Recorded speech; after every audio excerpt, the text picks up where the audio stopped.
Okay, good morning everybody, and thank you for joining us this morning.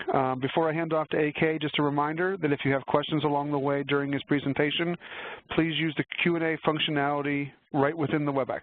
If you don't see a Q&A box in the lower right of your screen, just click the question mark icon in the upper right and the box will open for you. We can either try to answer questions as they come in, or worst case, we'll answer them at the end. All right, AK, the floor is yours, sir. Okay, thank you very much, Len. So thank you all for attending today's community call. Today I want to go over a new example application that we have been distributing now with DevTest, starting with 9.0, and there are some additional examples and other pieces created for 9.1, which has just come out. So we've gotten many requests from customers in the field to kind of update some of our examples, really to help people accelerate their learning.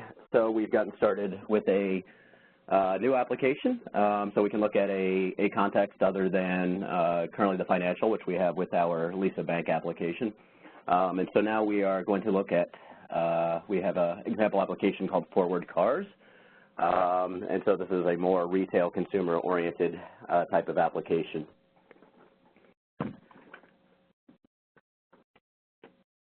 So I don't want to do a whole lot of slideware on this, but to make sure that we can understand some of the context for the demos and the examples that I'm going to show, I just want to show kind of a high-level architecture of Forward Cars. So we have essentially 4 JVM, 4 containers, which the application runs across. There is a web and mobile front end that then communicates through an ESB layer via HTTP and REST. And that's using a JSON payload.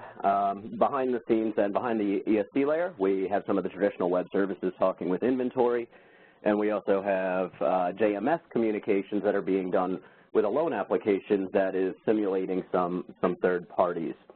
So the examples that I want to kind of review today are going to be how we can show the recording of a HTTP REST layer between the web app and the ESB, and that example actually helps virtualize all of the downstream layers, so we can kind of capture everything that the web application needs to by virtualizing a single service. And we're also going to then take a look at, from the ESB back to the loan application, and how we can virtualize JMS.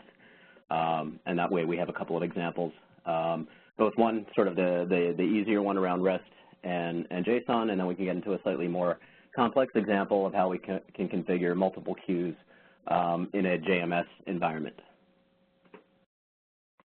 So once we complete that first use case when we're virtualizing the ESB layer, essentially we now can test from the web application layer utilizing just a single virtual service that'll cover all of the remaining back end, right? So we can treat those all as a black box, and we know all the communications that will occur at that point. So let me now share my screen.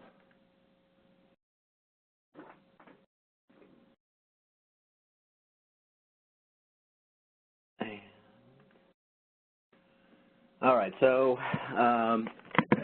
here we have the DevTest portal, and we have a new project for Cars. So you'll see that there is the Cars V9 project.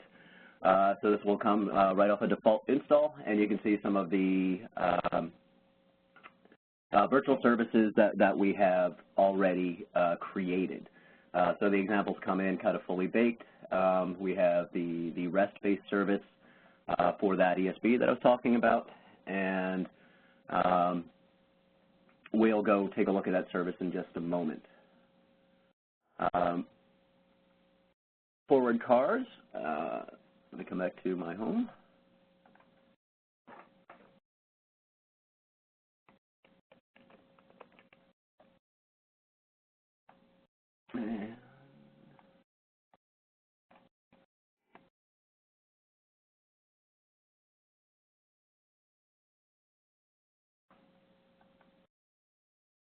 Sorry, I need to clear my cache.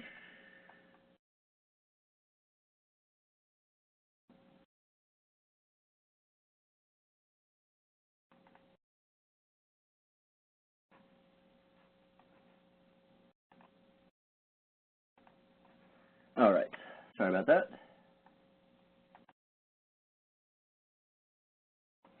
Okay, so with Ford Cars, at first you're presented with an ability to kind of take a look at an inventory of various cars. Right now we are continuing to use the live service.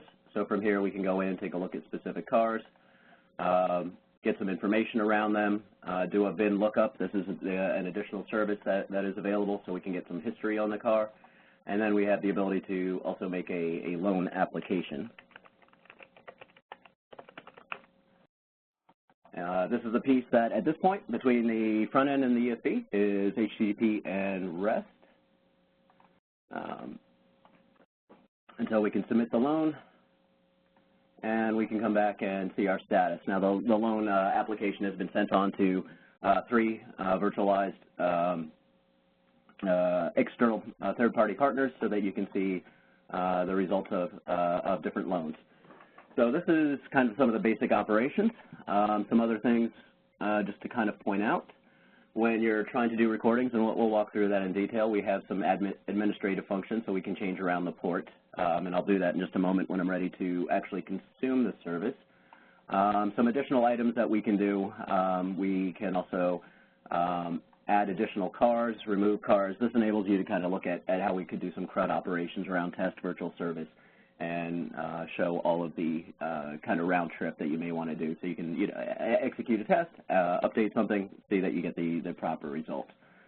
So this is kind of the application in a nutshell. And now I want to show you how we can go ahead and create the virtual service against it. Like I said, the examples do come with some pre-built virtual services, but I'm going to walk through quickly how we can create that again. So go into our portal and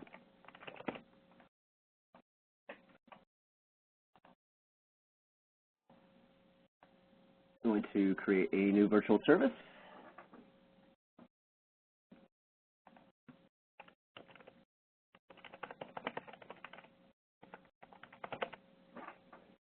All right, so I just go ahead and give my recording a name. It will automatically fill in a port for me. So I go ahead and enter the port to the ESB. I'm going to copy that port. And now I'm going to tell our web app to go ahead and communicate on the new port. Set my ESB, go home. And now I can come in and everybody's happy. I can go ahead and start my recording. So now I can perform the various operations, do my inventory search, go through some of the different models, view the details on some of these. I can do the vehicle history report, and I can also, again, make a loan application. See our loan status. All right, so I'm not going to go and exhaust every button on here. I just want to show kind of the basic recording, and from here you can get an idea of how we'll process the various requests. So as you can see, I've captured a handful of transactions for the different services. Go next. I can choose my, the data protocols are already selected for me. I don't need to configure anything for this. And now I'm going to go ahead and save and close. Something else that we can do for Ford Cars, it's, we'll see the example project already has baseline tests that was created. So I can go ahead and create additional baseline tests once I finish my recording. And there we go. I have recreated a HTTP service for the ESB layer. So if we come into all of our resources, we can see now that there was the original REST demo that was there, plus the new one that I have just recorded. So what I'd like to do now is on this just show the pre-recorded virtual service. This has a few more button clicks and some more of the data covered than I just did in this quick demo here. So I'm going to go ahead and deploy him.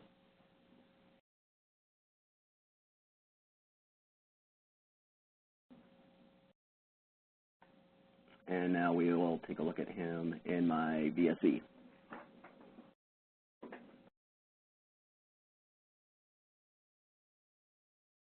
All right.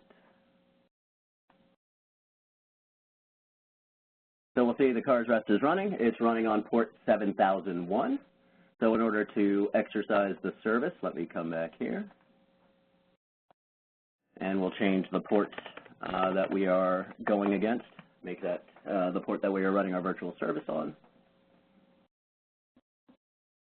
And again, now you can see I can go ahead and step through the application once again. So I can take a look, view my details. So we can see all the data coming in. We can look at, do a vehicle history report. You'll see that it's the Audi, the A4B, the exact model that we were just looking at. One thing that we've done, right, so if you want to kind of explain to your peers or other folks who are trying to understand some of the power of service virtualization, just as a side note, we can go take a look at our BMWs, which were not fully, sorry, the next one. So we can take a look, and you'll notice in these, we have not actually captured those within the virtual service. So now we're looking at the actual meta response. You'll notice that it's that old Audi.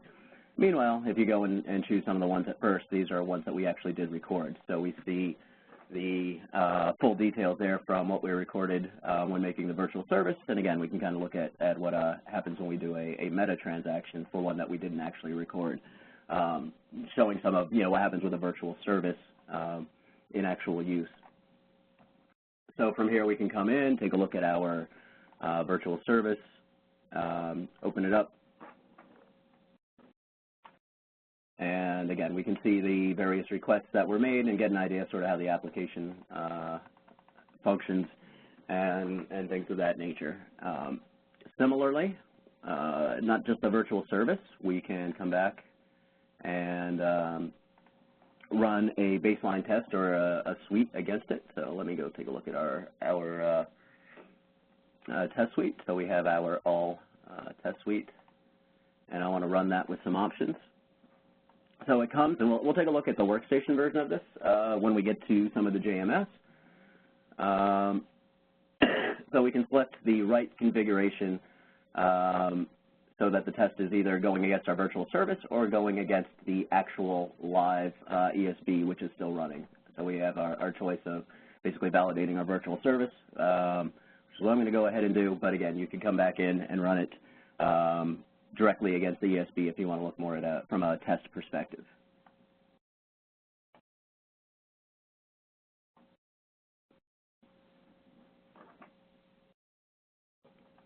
So once we execute the test starts running, we see it executing the baseline test within the suite. And let me just take a look for some additional details on that. Right, so now again, we can see what happened with the test, validate that the assertions and everything ran. And so now we have successfully run that test. Okay, so the next example that I want to talk about is going to be JMS, but before that, I want to talk just a little bit about how you actually run, deploy, and manage forward cars. First, I'd just like to point out, right, this call is being recorded. It will be available later, but you're not going to have to come back to necessarily see the recording. We have, and I'm just showing that we have documented how you go ahead and start up forward cars. For installation, for those of you who have used the demo bank in the past, when you install the demo examples, you automatically get both applications now. So both forward cars and Lisa Bank are installed when you choose to install the examples, and they can be started and stopped individually. So again, just wanted to show that we do have these things documented. If you want some other details on other ways of running the application, that's also within our documentation, so you can kind of get an idea of all the operations that we support and the different virtual services you can create. Now I'm actually running my environment on a remote machine. Just wanted to show you, if it's on your local machine, after install and you put in the icons, we have a way to just start it up right from your desktop with a nice little icon. Or alternatively, and here I just got a quick putty session to my Linux box where I'm running it, you can go right into the directory for your DevTest where it's installed within demo server, and there's a Cars demo. Within here, there is a start and a stop script, and just to show, because this will make a little bit more sense in a moment, we have ways of starting and stopping. We can start and stop each individual container, right? So this can be useful if we're doing some additional CAI things. We're looking at stitching across containers. Another part of this is that you can easily deploy forward cars across multiple machines. You can just grab that entire Cars demo folder, and as long as there's a JDK on the box, Cars will just simply start.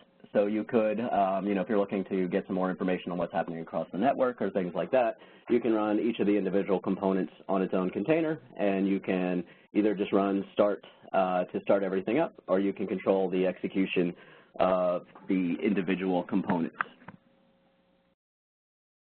So let me just pause for a moment and see if there were any questions. Yes, there was one question. It's, hey guys, where do we get the playbook for these examples? Looks great, by the way. For these, I was just showing some of the tutorials on basic running. We also do have tutorials on how to use the built-in examples, right? So it actually covers exactly how to deploy the service, how to run the baseline tests, similarly for JMS, and this one is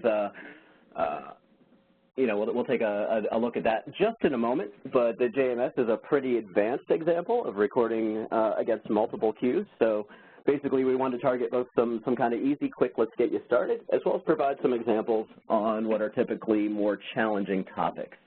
So again, this is all just the standard documentation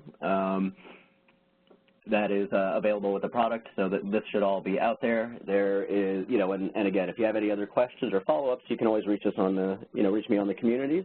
I'll watch for questions around forward cars, so on and so forth. So if you run into any challenges, please feel free to reach out on the communities, and we'll help out.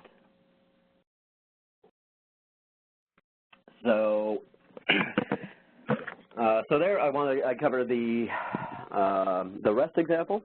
Show some of the basics on how we can deploy and work with forward cars. I guess the other piece I'm just going to show, I did a little bit of pre-configuration.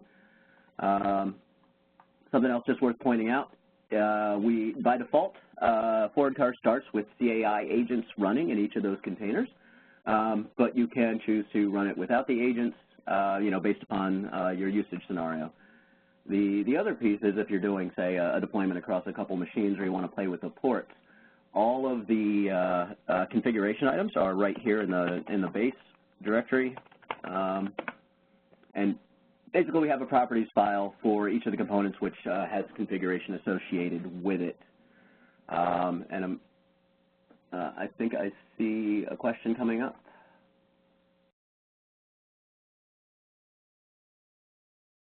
Okay, so he asks, if you deploy across different VMs or a machine that is not the primary DevTest server where the broker resides, is there a simple way to tell the containers where?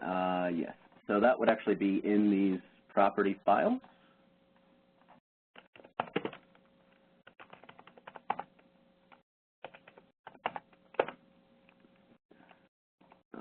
Okay.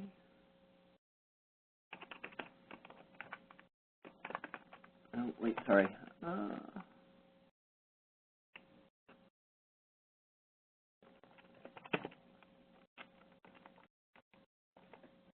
Actually, wait, I'm sorry. I think that just changed. I'm trying to recall where the broker settings are done.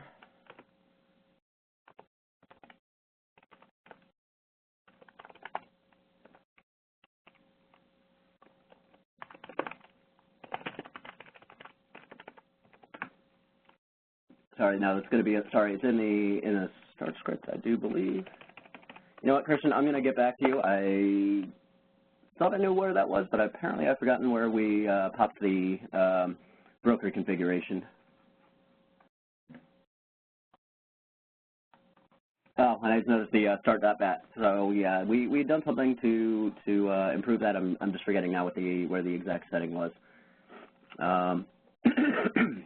Although I did want to show one thing for the settings, because this is and this is also documented. But when you're doing JMS, we do have a situation where essentially you've got to reconfigure ActiveMQ. This is kind of standard. So in our current environment, I have already reconfigured MQ to use the proxy queues, which are used with a JMS recording. And I see was Support Cars just released with version 9. Yes, it was just released with version 9. We had it previously as an internal development, QA, and demonstration tool. And with version 9, we started making that available to our customers. And with 9.1 that just came out, we've added in the built-in examples and the documentation on how to use it.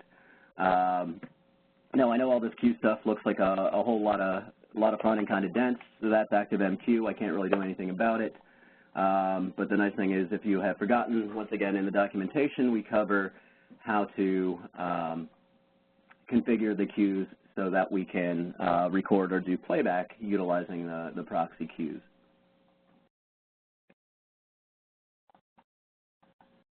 So now what I want to do, if you'll notice we have the loan started, let me just go ahead and reset the transactions for the loan virtual service. And let's go ahead and exercise the virtual service. So what I'm going to do is I'm going to take us back to using the live ESB. So it actually hits the ESB from the web front end and then goes on to communicate with ActiveMQ. And now I can go ahead and do another loan application. So it pre-fills everything in. I can apply for my loan. Say OK, and then come back and check my loan status. And so that we'll see the various loans coming in, see the results for the different spots. And if we come back to our virtual service, once again, we can see that the new transactions have gone. As I said, we're communicating with 3 different external services for 3 different loan offers. And so we see the 3 transactions that come in. And similarly to the other one, we can take a look at our inspection view, and we can see the different requests that were made. So on the city, for one of the bank's request channels, we see the application that was made. Similarly, we'll see the other channel and be able to see all of the different requests that were made as part of the loan application. And again, there is our 3rd request. So that's how we can go about consuming the JMS service and take a look at that running. All right, so one of the nice pieces for the JMS is that we have the queues and the other things configured, right? So to take a look at how the JMS assets are configured, we're going to go into our into Workstation, and let me go to the project config. So if anybody else has wondered how do I go ahead and configure ActiveMQ within JMS, that is the back end. We have the example showing how we can set up the initial context, and so that's already saved in here. Right, so we see the appropriate configuration for that, and then we have the various queues already pre-configured within the service with all the proper names. So the examples are all here. You can use these to go and create a new recording, or you can just use these to understand how is it that we can consume JMS and what are the proper ways to do the J and DI referencing and things along those lines. And again, you'll see also from here we have the pre-recorded BRS, so we can see how this was actually recorded.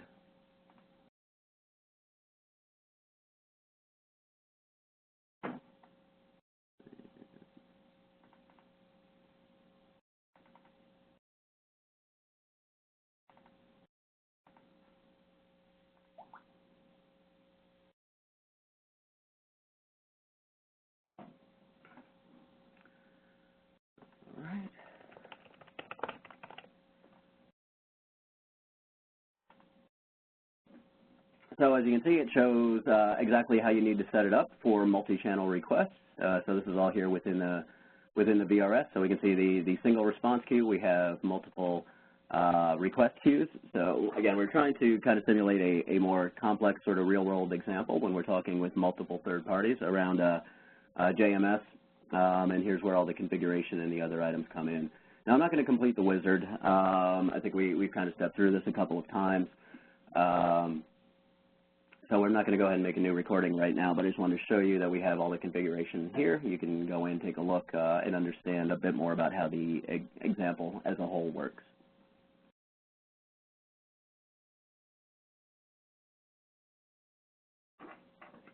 Okay, so I'm going to pause again for questions. There's one other item and one other thing I wanted to show everybody as a part of the call, but I just want to stop again for a moment, see if there are any questions so far.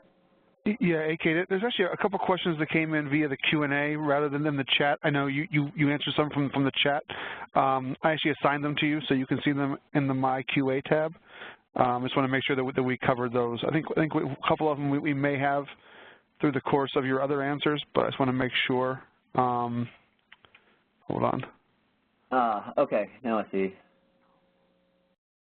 Sorry, not as used to this Q&A. Okay, so it looks like those were answered.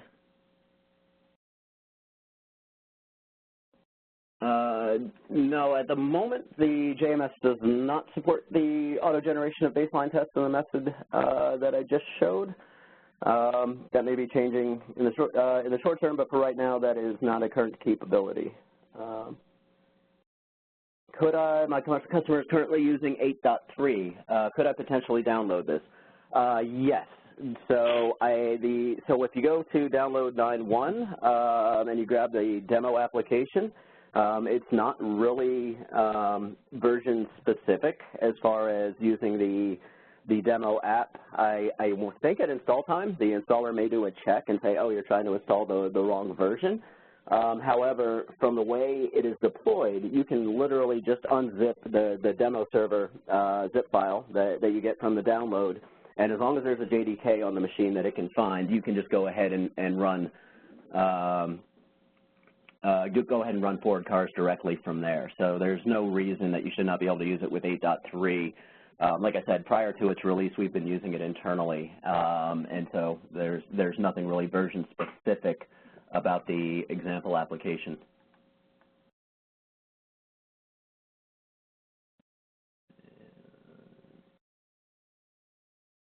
I think that got all of the questions.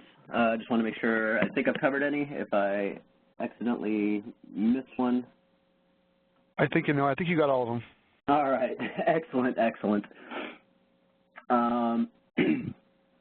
So one other piece that I just kind of wanted to show in here. Now we don't have the pre-built example coming out, but I did mention when you default run forward cars, it already comes with agents deployed to the forward cars container. So I just want to show a little bit along those lines. So if I come into my settings,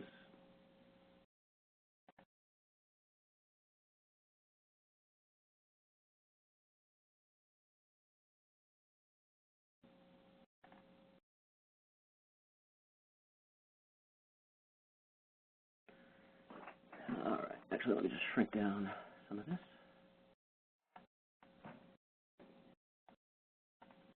So we'll see that we have the 4 agents for the 4 different containers. They're already deployed and running. So, we have the basic broker information, things along those lines. Just to show you on the web, I've already dialed up the HTTP collection, as well as the logging, say on the website, as well as on the inventory side. So again, we can see what's happening with some of the with the HTTP client server and other pieces with utilizing continuous application insight. We can get some of that other information. So we can, again, within CAI, we can create, another functional test against cars directly from here, right? So I can come in, say I want to create a recording. And this.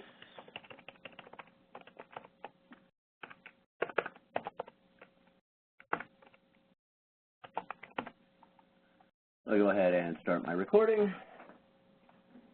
And so now I can go in once again and interact with my application. Say, take a look at, go through my inventory. We'll go ahead and take a look at our A4B, say OK. And then when we come back here, just give it a moment to finish refreshing so we can start to see the captured frames and the other pieces that were just done in the recording. So, how do I restart one service? The loan service did not start a couple of times. So I'll go back and I'll show that in just a moment. I had pre-configured the queues that were needed, just in the interest of time on the demo. I'll go back and just, actually, you know, while I'm waiting for this to refresh, let me just show you how I can do that. Oh, sorry, wrong window. Okay. So if I want to shut down an individual component,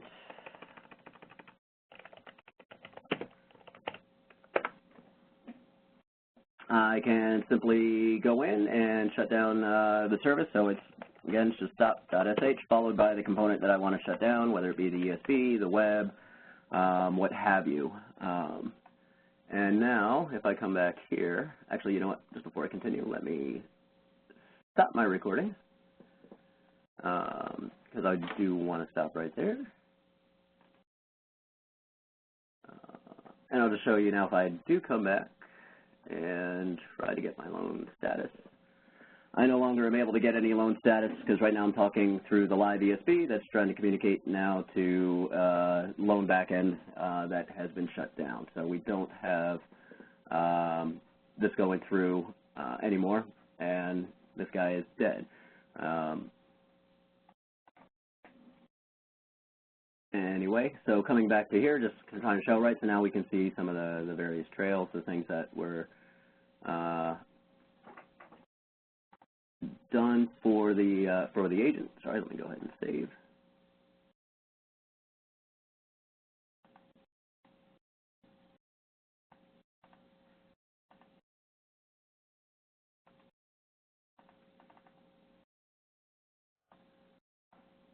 And again, so we can see everything that was recorded and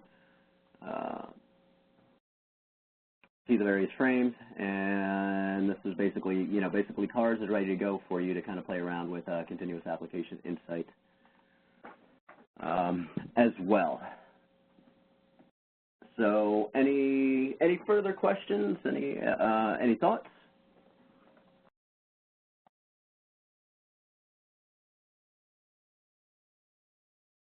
Let me switch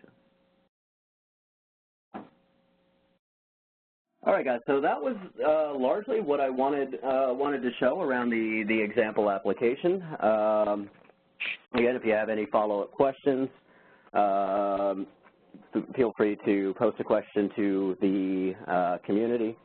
The documentation, like I said, is available online today. So if you want to experiment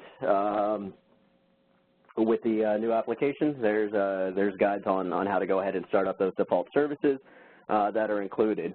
I also say I'm always open to feedback on additional examples. You know, what are the things that you'd like to see in here, both from an educational or kind of learning standpoint. This is kind of the first set of examples that we were creating with the new application, trying to cover some of the things that you know, at least the bank being a bit older may not have. So there was sort of some of the focus around REST as well as JMS.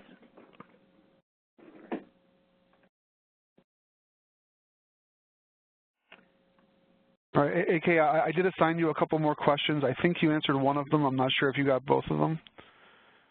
And then I just saw another couple questions come in to the chat for you. Yeah.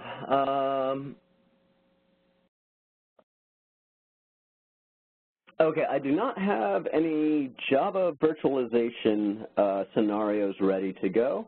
I can take that as a note, as maybe something else that we would like to be able to see. I'm assuming for the Java virtualization, we're talking just straight virtual services virtualization rather than CAI. So that I don't have off the bat, but I'll make a note as that's probably now a requested or desirable example that we could put into there. As far as the agents, the agent mode, not entirely clear on the question. I mean, are they talking? I'm not sure if we're talking about how what if you're talking about the data capture level that I'm talking about, or if you meant the mode for forward cars itself. So I mean, basically we can. Okay, I'll come back to Carl in a moment, but basically at the forward cars level, I can either have the agent on or off, and then at this point you configure what is the data you actually want to collect for CAI.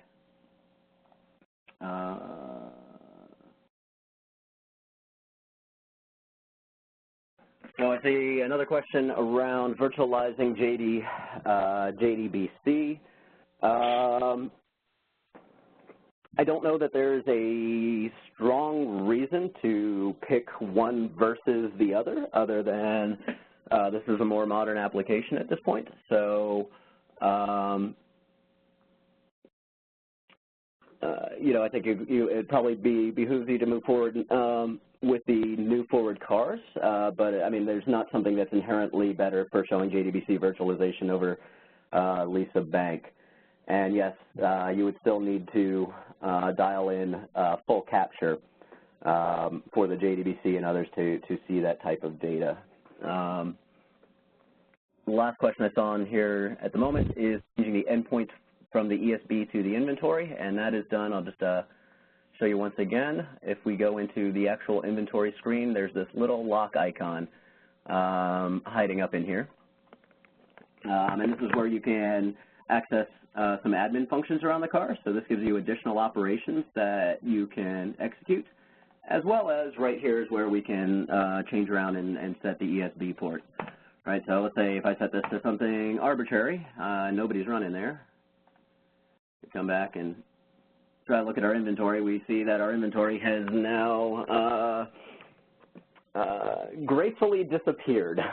So that's where you can go ahead and set the port. It's dynamic, takes effect immediately, making it kind of easy just to, as you're playing around, to understand, you know, what are the ramifications, whether you're going to the live service versus the virtual service. So now I can go back and point to my live service, and once again come back through, and now my inventory is there.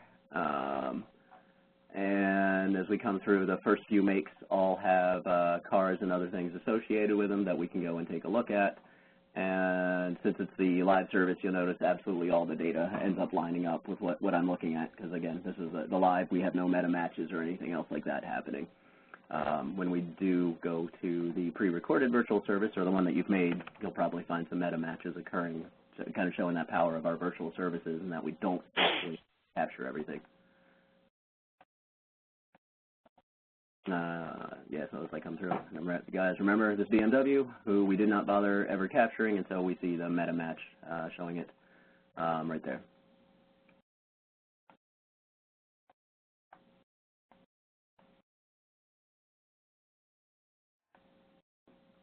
So from this, I'll take a note. It sounds as though there's some interest in seeing some Java and JDBC virtualization examples, so I'll definitely take that feedback back and see about setting up some examples utilizing either of those. You know, really at the outset, we're looking a little bit more at the things around REST, JMS, and showing CAI agents and their availability.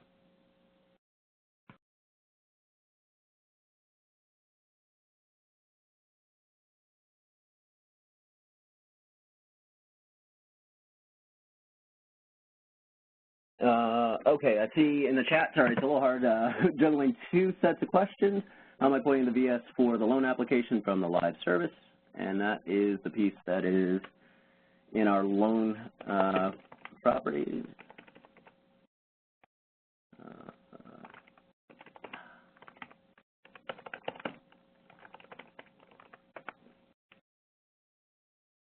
So if we come in here, this is where I'm defining which queues that I want. If I want to hit the continue to hit the live loan service, it will show up with the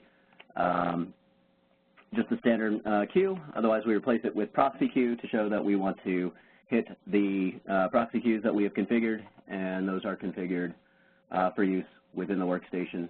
So again, now here we see the actual proxy queue, so that DevTest knows to listen to the appropriate queue, and that's how we repoint things. By default, so just since I've done a couple things in advance, when you first get it, these are going to be the active lines for the actual live setup, and it does document, in the documentation we cover,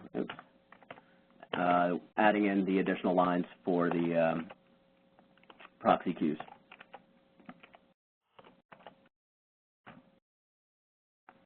And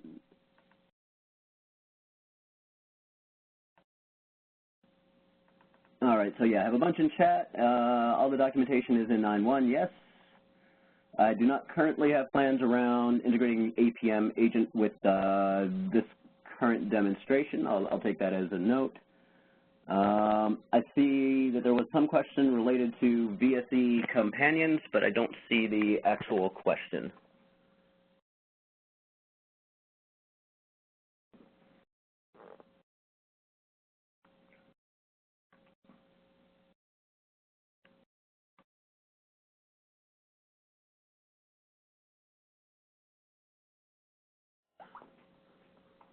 All right, I think.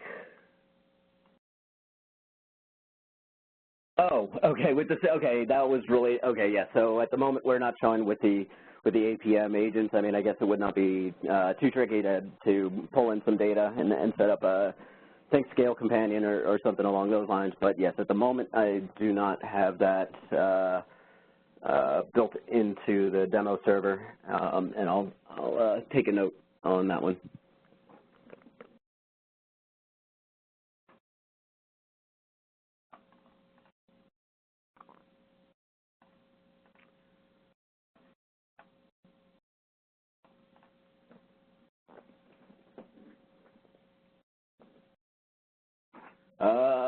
So a stateful demo or tutorial available, not at the moment. We could probably do something around the JMS. I mean, there is the situation where between the web front end and the ESB, it is a REST application, so it is essentially stateless. But we could do something around with the, I think along the JMS, I'd have to double check for setting up a direct stateful. There are also going to be communications between, say, the ESB and inventory, or around some of the admin functions. But the basic protocol, right, when we're dealing with HTTP and REST between the web app and the ESB, that particular layer is essentially stateless. Even with the security, we actually do the authentication in a stateless fashion so that we're adhering to REST.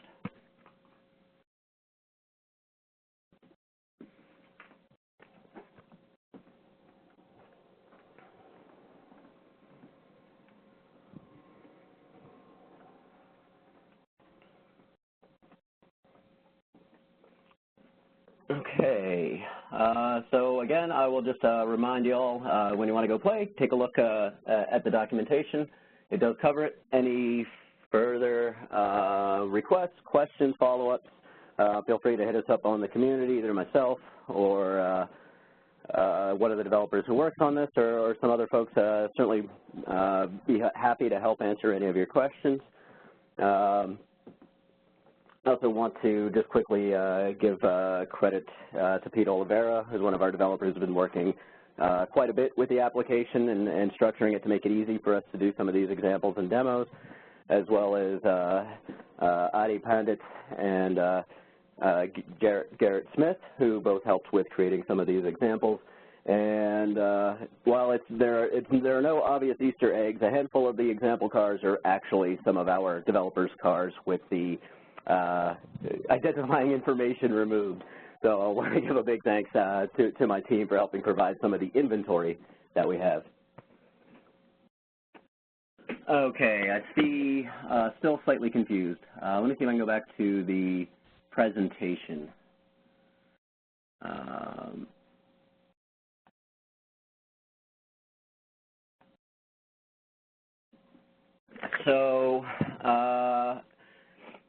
if we take a look at the slide, and sorry, this port number is slightly off. The web application is talking to ESB via REST and JSON, and that's what's occurring over port 7000. So when I'm invoking the app, I'm always, whatever layer, at least in these demos, that I'm virtualizing at, I'm doing all of my invocation and all of my work here at the front end layer. The JMS configuration is done between the ESB and the loan, and it's largely independent of that configuration. So that might be where there's a touch of the confusion, which is even when I'm invoking the loan, even when I virtualize it, at this point I'm still going through the web front end.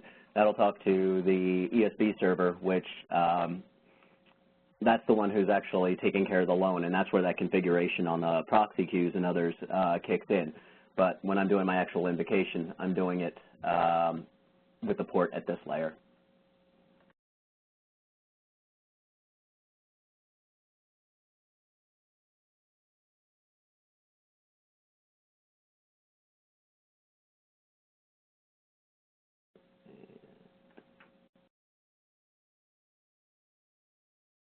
All right.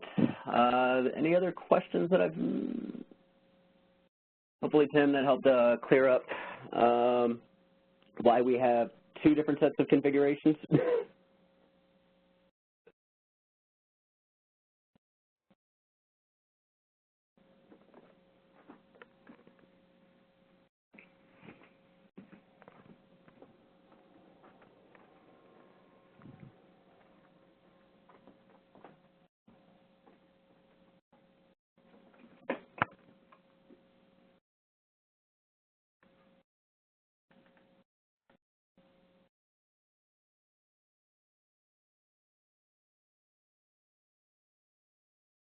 All right. I don't see any new questions coming in. So do you have anything else, AK, or can we wrap it up for today? Yeah. That's again, I wanted to thank everybody for their participation once again, and follow up with us. I think it's said it enough times now. So, but yeah, come follow up with us at the communities. Check out the documentation, and thank you very much for taking your time out to seeing some of the new things that come out with 9.1.